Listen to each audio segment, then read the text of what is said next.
जय हिंद दोस्त, स्वागत है आप सभी का आपके अपने चैनल पर। आई होप आप सभी बहुत अच्छे होंगे। Sorry for 5 minutes delay. Basically just मैं ट्रेवल करके आया हूँ और तुरंत मैं आपकी क्लास ले रहा हूँ। वैसे तो मैंने इसे बोल दिया था कि ये क्लास कल के लिए शेड्यूल कर दी जाए, लेकिन मुझे ऐसा लगा कि नहीं, बच्चों को क्लास का इंतज़ार होता है और सही कहीं ना कहीं सीरीज से मुझे भी बहुत ज़्यादा मोहब्बत है। आप ये समझ सकते हो, मैं अपने पर्सनल चैनल पे क्लास नहीं ले रहा हूँ क्योंकि मैं बहुत ज़्यादा थक जाता हूँ और अभी ट्रेवल करके आ रहा हूँ। इतना रश है, इतना ट्रैफिक है, स्टिल मैं तुरंत बैग रखा हूँ और आकर के आपको पढ़ाना मैंने स्टार्ट कर दिया।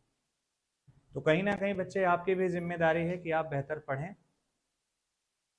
ये आपकी भी जिम्मेदारी है कि आप बेहतर पढ़ें। हम तो अपना जितना बेहतर हो सकता है उतना बेहतर आपको डिलीवर करेंगे ही करेंगे, क्योंकि आज का जो ज़माना है मेरे दोस्त, वो बहुत, हर समय का समय ऐसा ही होता है। बस समय समय पर लोग बदलते हैं, समय समय पे सिचुएशंस बदलती हैं और बातों का मतलब भी समय समय पर बदल ही जाता है। तो बिना किसी बात के आज की क्लास हम लोग स्टार्ट करते हैं। कहाँ गए थे सर? मैं बस पढ़ा के वापस आ रहा था। डेली जैसे जॉब पे जाता हूँ पढ़ाने, वैसे ही वापस आ रहा था। कहीं और नहीं गया था आशुतोष जी। नमस्कार, चलिए शुरू करें।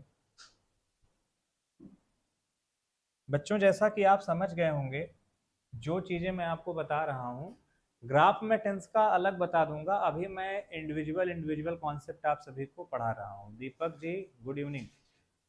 तो अभी मैं आपको सिखाने जा रहा हूँ कि बच्चे पास्ट इंडेफिनिट क्या होता है और प्रेजेंट परफेक्ट क्या होता है, राइट।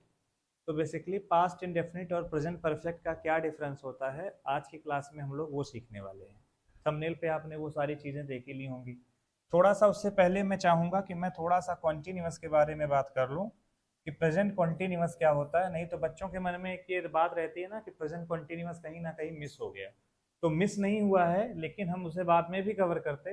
बट अभी आपको समझाने के लिए मैं आपको बता दूं कि what is present continuous. What is present continuous. चलो सारे बच्चे जितने लोग पढ़ रहे हो, फटाफट मुझे इसका आंसर कर दो कि प्रेजेंट कॉन्टिन्यूअस क्या होता है। जल्दी से मुझे इसका रिप्लाई करना कि प्रेजेंट कॉन्टिन्यूअस क्या होता है।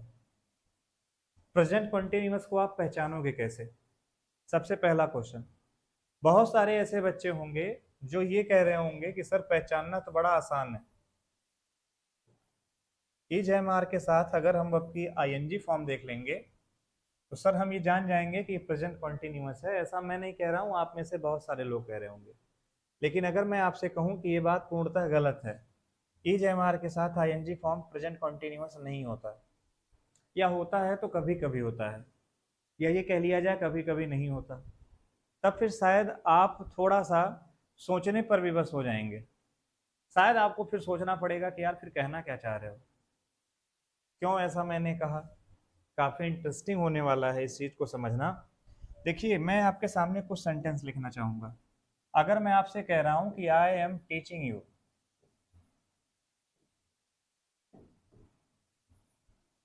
आई एम टीचिंग यू इंग्लिश, अगर ये मैं कह रहा हूँ तो बच्चे बहुत सिंपल है, एक लाइन में समझ लेना कि आई एम टीचिंग जो लिखा हुआ है ना, ये एक एक्शन है, ये एक एक्शन है, ठीक है। और चूंकि ये एक एक्शन है, इसलिए जब इज एम आर के साथ आईएनजी फॉर्म आई है तो इसको हम ये कह पाएंगे कि ये प्रेजेंट कॉन्टिन्यूअस है, ठीक। ये क्या है भैया? ये प्रेजेंट कॉन्टिन्यूअस है, ये हम कह सकेंगे। लेकिन आप दूसरा सेंटेंस देखिए। अगर सेंटेंस में मैं आपसे ये लिखूं कि I am standing, I am standing, तो अगर मैं कह रहा हूं आई एम स्टैंडिंग, तो आई एम स्टैंडिंग कोई एक्शन नहीं है, ये मेरी कहीं ना कहीं पोजीशन है, ये मेरी कहीं ना कहीं स्टेट है। ये हम एक्शन के बारे में बात नहीं कर रहे हैं। जो आए है वही स्टैंडिंग है, स्टैंडिंग है, सिटिंग है, कोई एक्शन नहीं है। ये मेरी स्टेट है, ये मेरी कंडीशन है कि मैं किस सिचुएशन में हूँ, किस कंडीशन में हूँ, बोले स्टैंडिंग। तो कहने का मतलब ये है कि अगर हम एक्शन के बारे में बात करते हैं तो वो कंटिन्यूअस होता है, और अगर वो आईएनजी फॉर्म किसके बारे में बात करे, स्टेट के बारे में बात करे, तो फिर कहने का मतलब ये है कि फिर वो आईएनजी फॉर्म कुछ और नहीं होती, वो आईएनजी फॉर्म बेसिकली एडजेक्टिव होती है, वो टेंस नहीं होती। तो कहने का मतलब क्या है? कहने का मतलब ये है कि जो पहला सेंटेंस लिखा है आई एम टीचिंग यू इंग्लिश, ये तो कॉन्टिन्यूअस है, ये तो कॉन्टिन्यूअस है। लेकिन जो दूसरा सेंटेंस लिखा है कि आई एम स्टैंडिंग, ये कॉन्टिन्यूअस नहीं है, ये इंडेफिनिट है। तो ये रटना बंद कर दो कि जयमार के साथ आईएनजी फॉर्म हमेशा क्या होगा? कॉन्टिन्यूअस होगा। ऐसा नहीं है। अब बहुत सारे बच्चे नहीं समझ पा रहे होंगे कि सर आखिर आप दोनों में क्या समझाना चाह रहे हो। मैं आपको बता रहा हूं कि पहले आप कॉन्टिन्यूअस का ग्राफ समझिए, कॉन्टिन्यूअस होता क्या है, पहले आप वो ग्राफ समझिए। आइए बच्चे, मैं आपके सामने लिखता हूं कॉन्टिन्यूअस का ग्राफ क्या होता है। शायद आपको नहीं पता कि कॉन्टिन्यूअस क्या है, तो आज पता हो जाएगा। कॉन्टिन्यूअस का मतलब होता है कि कोई एक्शन एक पॉइंट पर स्टार्ट हुआ, वो एक्शन प्रोसेस में है और एक पॉइंट पर पहुंचकर वो एक्शन क्या हो जाएगा? कंप्लीट हो जाएगा। यानी एक ऐसा एक्शन जो किसी एक पॉइंट से स्टार्ट हुआ और वो किसी दूसरे पॉइंट पर क्या होगा? खत्म हो जाएगा। ठीक। तो जो एक पॉइंट से स्टार्ट हुआ दूसरे पॉइंट पर जाके खत्म हो जाएगा, वो कॉन्टिन्यूअस है। और एक बात बहुत ध्यान से समझना, वो खत्म हो जाएगा ऐसा ना याद रखिएगा कि हो सकता ना भी हो, ये टेम्परेरी है।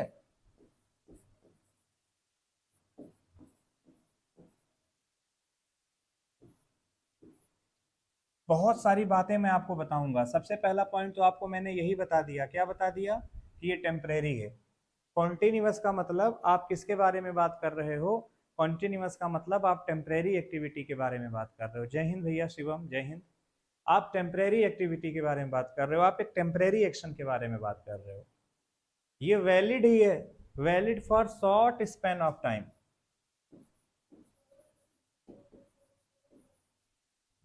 Valid for a short span of time,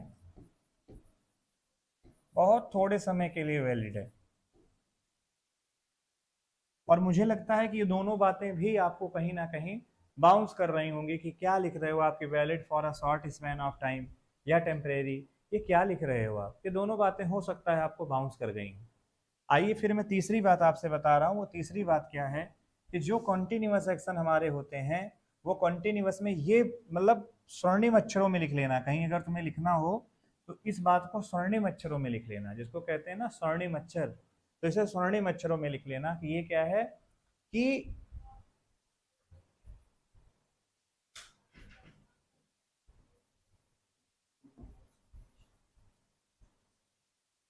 moving towards it's completion.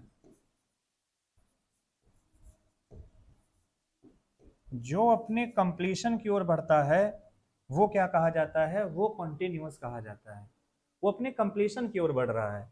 इसका मतलब क्या कि वो एक पॉइंट पे स्टार्ट हुआ है, बी पॉइंट पे खत्म जरूर होगा, और धीरे धीरे किधर बढ़ रहा है? ध्यान से देखो, उसकी ग्रोथ धीरे धीरे किधर हो रही है? कंप्लीशन की ओर हो रही है। क्योंकि ए हमारा क्या है? Starting point. बी हमारा क्या है? Ending point. तो वो एंडिंग पॉइंट की ओर धीरे धीरे क्या हो रहा है? मूव हो रहा है। तो जो भी एंडिंग पॉइंट की ओर मूव होगा वो क्या कहा जाएगा? वो हमारा कहा जाएगा कॉन्टिन्यूअस।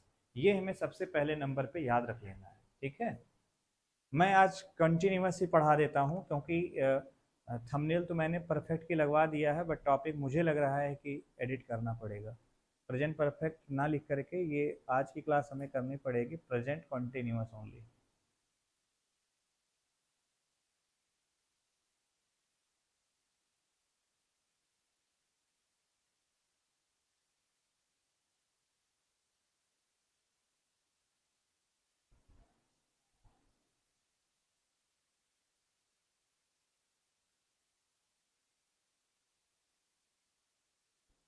क्योंकि अब हम कॉन्टिन्यूअस पढ़ा रहे हैं तो हमारे दिमाग में बहुत सारे एस्पेक्ट आ रहे हैं, और जल्दबाजी में वो छूटें इससे अच्छा है कि पूरी क्लास कंटिन्यूअस पे ही ली जाए। और रही बात थंबनेल की, तो वो मैं बोल के चेंज करवा दूंगा टीम से। आपको सब समझ में आ रहा है दीपक जी? बहुत अच्छी बात है। तो अभी इधर समझिए फिर से मैं क्या कह रहा हूँ कि कॉन्टिन्यूअस का मतलब ये होता है कि हम किधर बढ़ रहे हैं? हम मूविंग टुवर्ड्स कंप्लीशन है, हम कंप्लीशन की ओर बढ़ रहे हैं भैया। ठीक है, ये बात तो दिमाग में सेट कर लो कि हम कंप्लीशन की ओर बढ़ रहे हैं। जैसे, और याद रखना ये एक्शन है, सबसे जरूरी बात कि ये कैसा है, ये टेम्परेरी एक्शन है, स्टेट के बारे में बात ही नहीं कर रहा हूँ। ये एक्शन है जो बहुत थोड़े समय के लिए वैलिड है और अपने कंप्लीशन की ओर बढ़ रहा है। यही तीन चीज दिमाग में बैठा लीजिए, नंबर 1, नंबर 2, नंबर 3। कोई कॉन्टिन्यूस होगा, आपको समझ में आ जाएगा। अब आइए हम आपसे जो सिखाना चाह रहे हैं उन चीजों को आप सीखिए। ये वाली बात तो अभी आप भूल जाओ, अभी ये बाद में मैं समझा दूंगा। आइए जो बात मैं आपसे बताना चाह रहा हूँ आप वो समझिए। दोस्त, अगर मैं कभी आपको ये लिखूं कि I teach you English, I teach English, I teach you English, कि मैं आपको इंग्लिश पढ़ाता हूं, तो ये मेरा रूटीन एक्शन है। अच्छा, एक बात बताना है, क्या ये सेंटेंस गलत है? नहीं गलत है। अगर मैं कभी लिखूं कि आई एम टीचिंग इंग्लिश,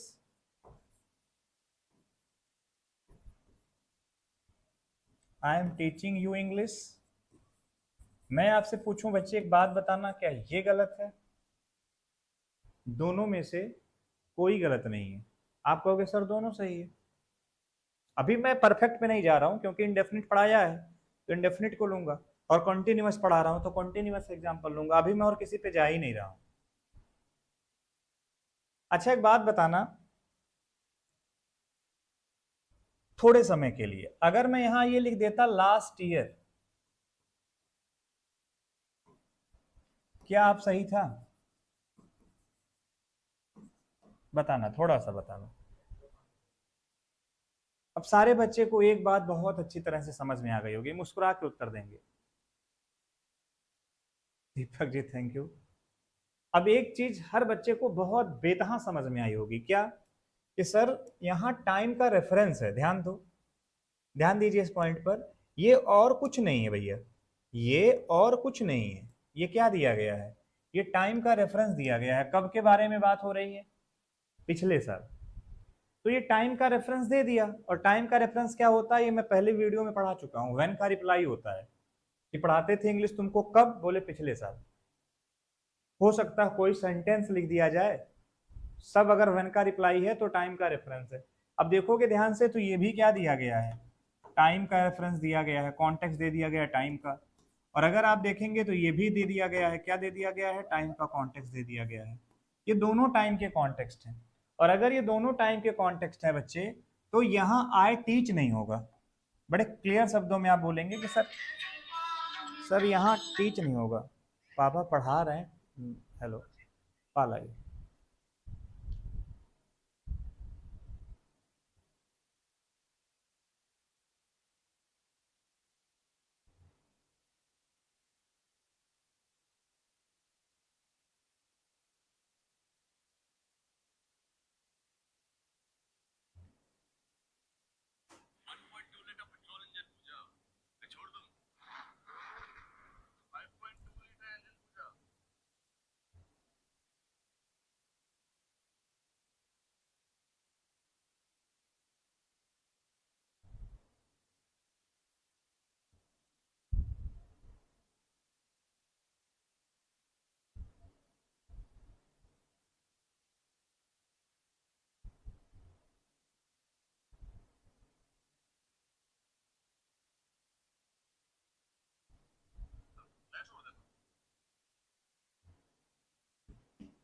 हाँ जी, मैं क्या कह रहा था, सॉरी।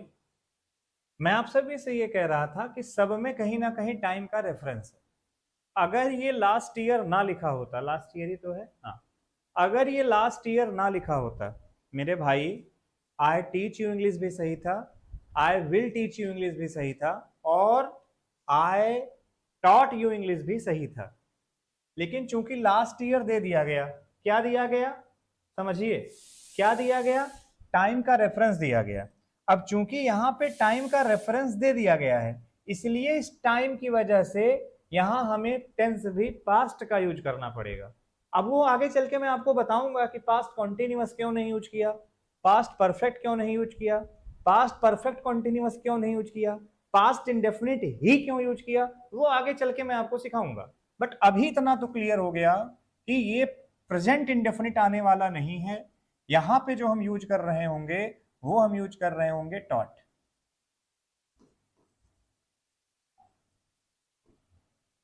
और यहां हम आई एम टीचिंग नहीं यूज कर रहे होंगे, हम यूज कर रहे होंगे आई वाज टीचिंग। हमें लग रहा है दोनों बातें बड़ी मोहब्बत के साथ आप सभी को समझ में आ गई। और दोनों बातों में समझ में क्या आया कि टाइम का रेफरेंस दिया था, उसी के अकॉर्डिंग हमने टेंस को गाइड कर दिया। हाँ भाई, हाँ भैया कुछ भैया पढ़ा रहे थे।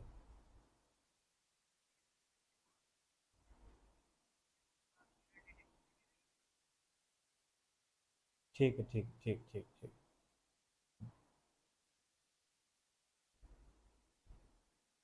तो सबसे पहली चीज क्या जरूरी थी कि जैसे ही हमने सेंटेंस में टाइम के कॉन्टेक्स्ट को देखा, हमने टेंस को डिसाइड कर लिया।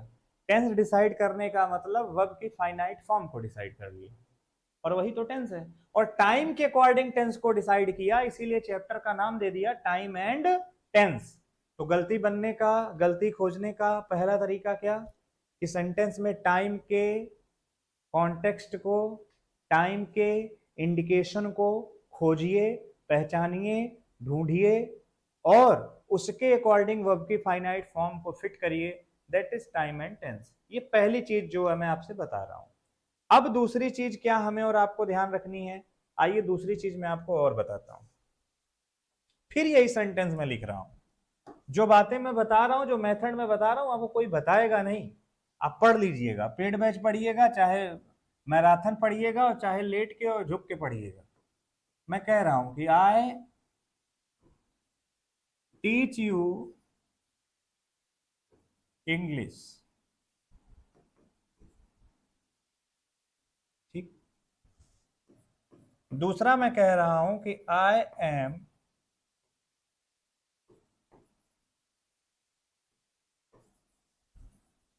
Teaching you English. ठीक। अब ये बताओ दोनों में कौन सा सही है।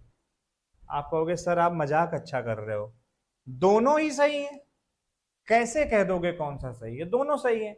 लेकिन मेरे भाई दोनों में मतलब अलग अलग है। क्या मतलब है? जब मैं कहता हूं आई टीच यू इंग्लिश, तो मैं ये नहीं कह रहा हूं कि right now I am teaching. मैं नहीं कह रहा हूं। मैं एक ऐसे एक्शन के बारे में बात कर रहा हूं जो रूटीन में है। कौन सा एक्शन रूटीन में है? जय हिंद कृति कृति बेटा। कौन सा एक्शन रूटीन में है? वो एक्शन रूटीन में है कि मैं आपको इंग्लिश पढ़ाता हूं। ये मेरी हैबिट है या रूटीन है, लेकिन अभी पढ़ा रहा हूं तुरंत किताब खोल के, ऐसा नहीं कहना चाह। I teach you English. और अगर मैं कह रहा हूं आई एम टीचिंग इंग्लिश, तो इसका मतलब right now I am teaching, अभी पढ़ा रहा हूं। दोनों में किसे गलत कहोगे? टाइम का इंडिकेशन तो है नहीं, तो प्रेजेंट पास्ट फ्यूचर की गलती भी नहीं हो सकती। फिर किसकी गलती होगी? गलती किसकी होगी बच्चे, अब समझना। अगर मैं इसी में लगा दूं दीज डेज,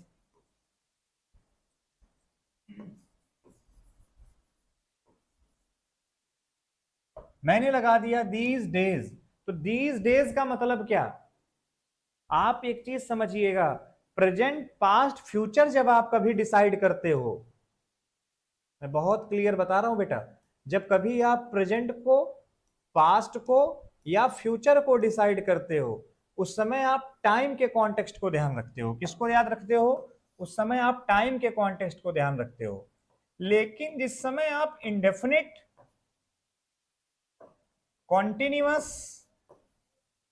परफेक्ट या परफेक्ट कॉन्टिन्यूअस को टारगेट करते हो, उस समय आप टाइम को टारगेट नहीं कर रहे होते हो। ये कड़ी कहलाती है टेंस की कड़ी, और ये कड़ी कहलाती है कि आप टाइम को देख रहे हैं, वो टाइम जो टेंस में यूज किया गया है। तो हमेशा याद रखिएगा, आपका एक्शन किस स्टेट में है,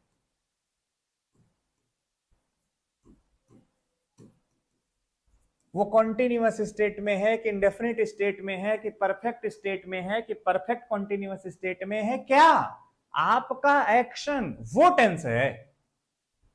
टेंस का मतलब काल और ये मृत्यु सब ये नहीं होता टेंस का मतलब।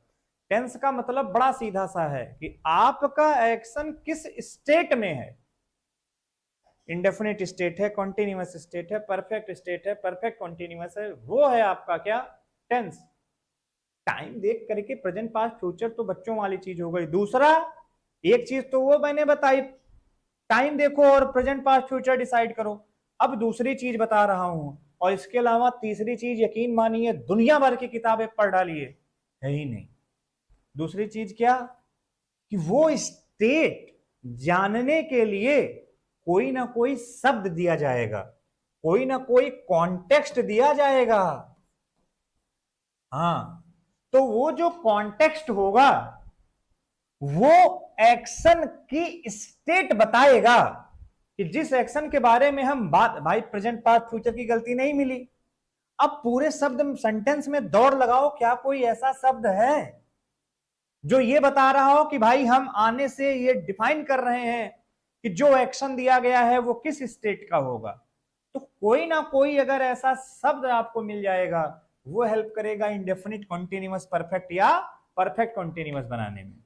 मान लीजिए कहीं एडवर्ब ऑफ फ्रीक्वेंसी दिखती है, मान लीजिए, अब वो लोग जो रोज क्लास देखते हैं उन्हें तुरंत समझ में आ गया होगा। मान लीजिए कहीं एडवर्ब ऑफ फ्रीक्वेंसी दिखती है तो रूटीन एक्शन तुरंत दिमाग में उनके आएगा और तुरंत बता देगा कि हम तो इंडेफिनिट में पहुंच गए।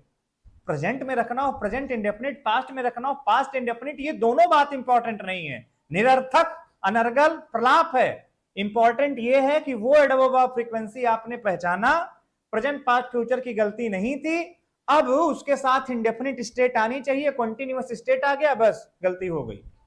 इतना क्लियर विजन आपको पता चलने लगा। ऐसे ही कुछ शब्द और होंगे फुटकर जो इंडेफिनिट नहीं कॉन्टिन्यूअस की ओर इशारा कर रहे होंगे। अब दो तरीका है, एक तरीका उन शब्दों की लिस्ट बनाओ और सुबह शाम पानी पी पी के याद करो, और दूसरा तरीका एक मत रटो। दूसरा तरीका बस ये कहता है कि वो जो शब्द हो उससे एक्शन देखना टेम्परेरी है या थोड़े समय के लिए वैलिड है या मूविंग टुवर्ड्स कंप्लीशन है। तीनों में से तुम्हें जहां जो समझ में आए समझ लेना और वो कॉन्टिन्यूअस ही होगा। अब इस चीज को प्रूव करिए। आपने क्या लिखा, दीज डेज, दीज डेज माने क्या, इन दिनों। क्या पहले भी इंग्लिश पढ़ाते थे ना, क्या आगे भी पढ़ाओगे ना, तो इंग्लिश पढ़ाने वाला काम कब तक जारी था, कब तक जारी रहेगा, चुप रहो। दीज डेज आजकल पढ़ा रहा हूं, आगे पढ़ाऊंगा नो आइडिया, पीछे से भी पढ़ा रहा हूं ऐसा नहीं है। दीज डेज मैंने कहा ना आजकल, तो दीज डेज ने बता दिया कि तुम कैसे हो, टेम्परेरी हो।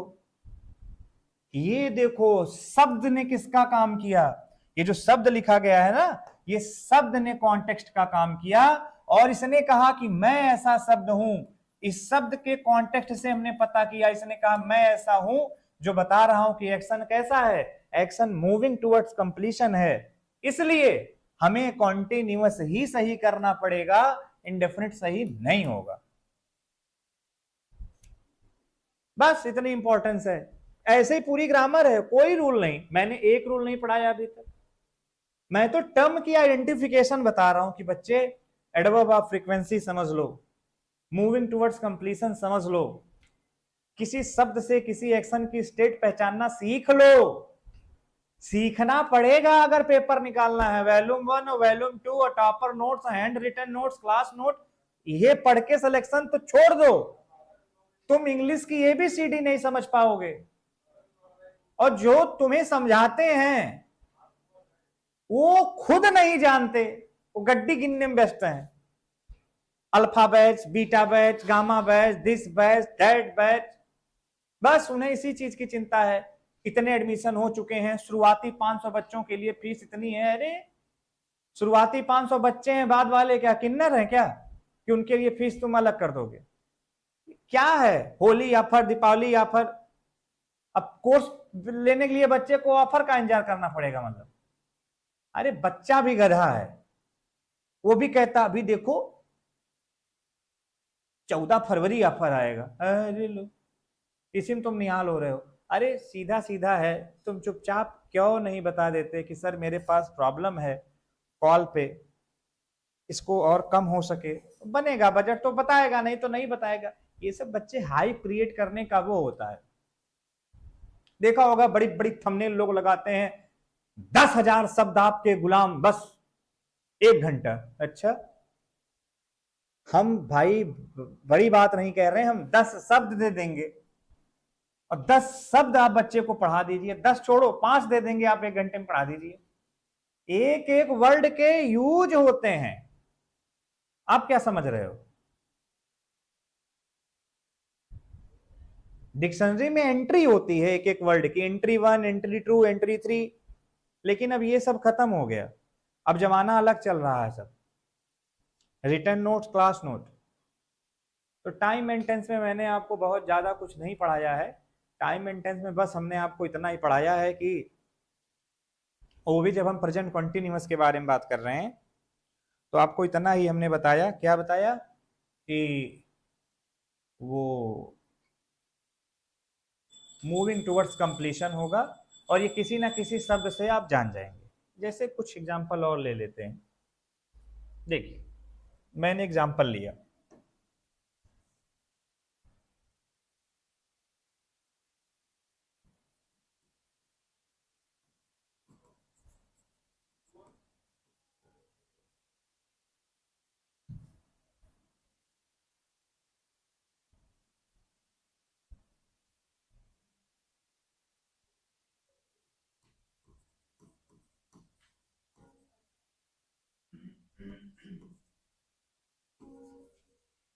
अब डे बाय डे लिख दो या ग्रेजुअली लिख दो।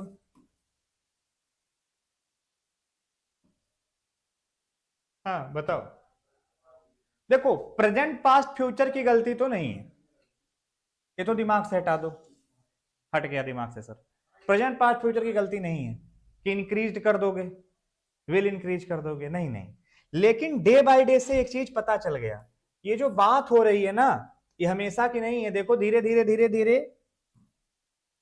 मूविंग टुवर्ड्स कंप्लीशन, ऐसा नहीं है कि वो बढ़ता चला जाएगा, 1 कुंटल 2 कुंटल 10 कुंटल। एक समय आएगा जब किसी पे जाके वो रुकेगा, और नहीं भी रुकेगा तो मूविंग टुवर्ड्स कंप्लीशन है, इसलिए इज इंक्रीजिंग आपको करना पड़ेगा कॉन्टिन्यूअस। तो ये चीजें दिमाग में रखने की हैं, इन चीजों को रटने की आवश्यकता नहीं है। कोई रूल नहीं होता ग्रामर में बच्चे, ये चीज दिमाग में रखिए।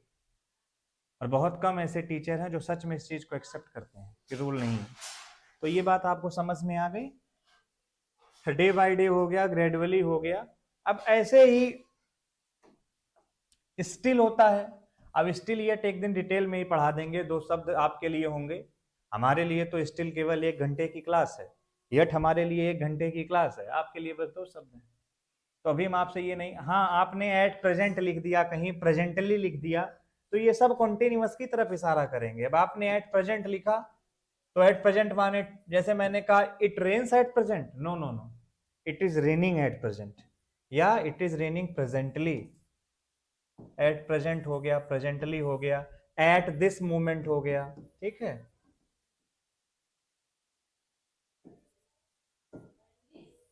बहुत सारी चीजें हैं, ऐसे ग्रेजुअली हो गया, दिस हो गया, डे बाय डे हो गया, वगैरह वगैरह। तो कुल मिलाकर के हमारे कहने का मतलब ये है, बजाय रटने के, जो आंधी आई है रटने की,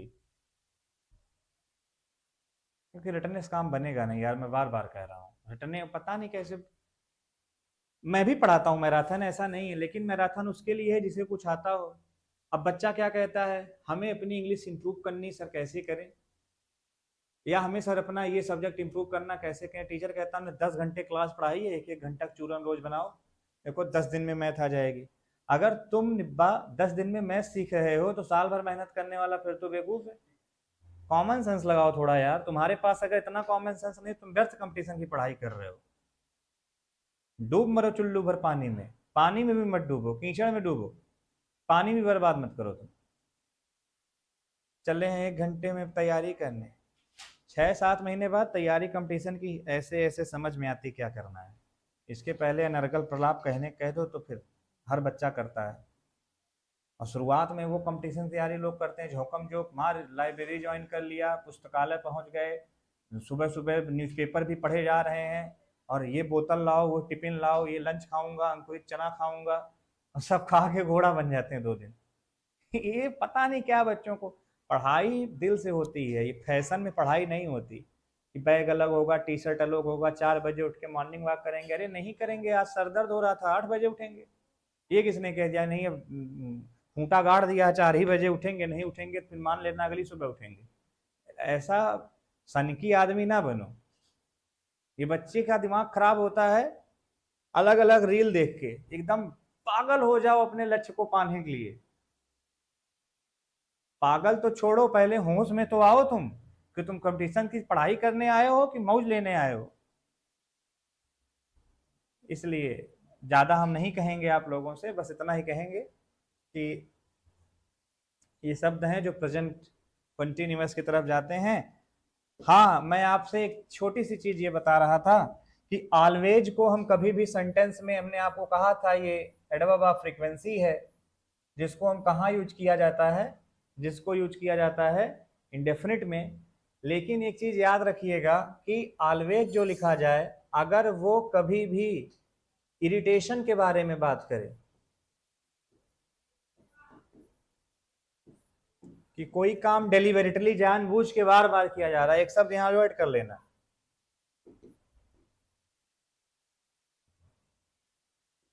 डेलिबरेटली। डेलिबरेटली माने जानबूझकर, नोइंगली। कोई काम अगर जानबूझ के बार बार किया जा रहा है, तो फिर एक चीज दिमाग में रखो, क्या? कि वो इरिटेशन पैदा करेगा। और फिर वहां ऑलवेज आप कॉन्टिन्यूअस में भी यूज कर सकते हो, गलत नहीं माना जाता। बैंक पीओ का एक क्वेश्चन आया था बैंकिंग में, तो लोग यहीं ढेर हो गए। क्वेश्चन क्या था? क्वेश्चन था, you are always committing this mistake, committing the same mistake. अब द सेम से पता चल गया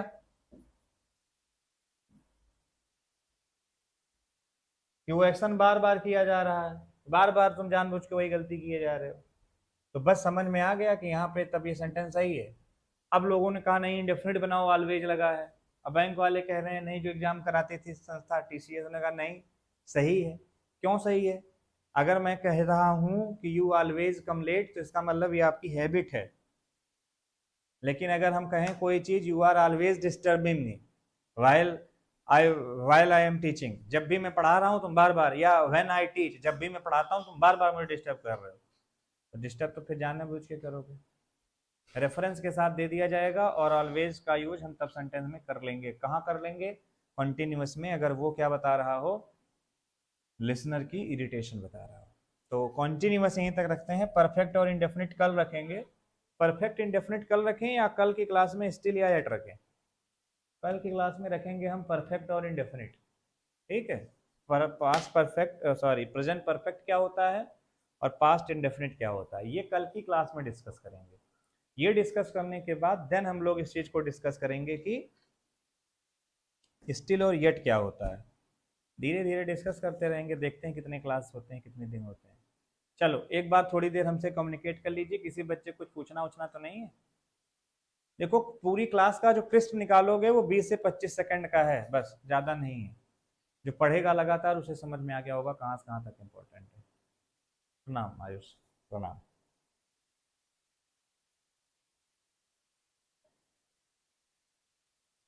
अरे प्रभु।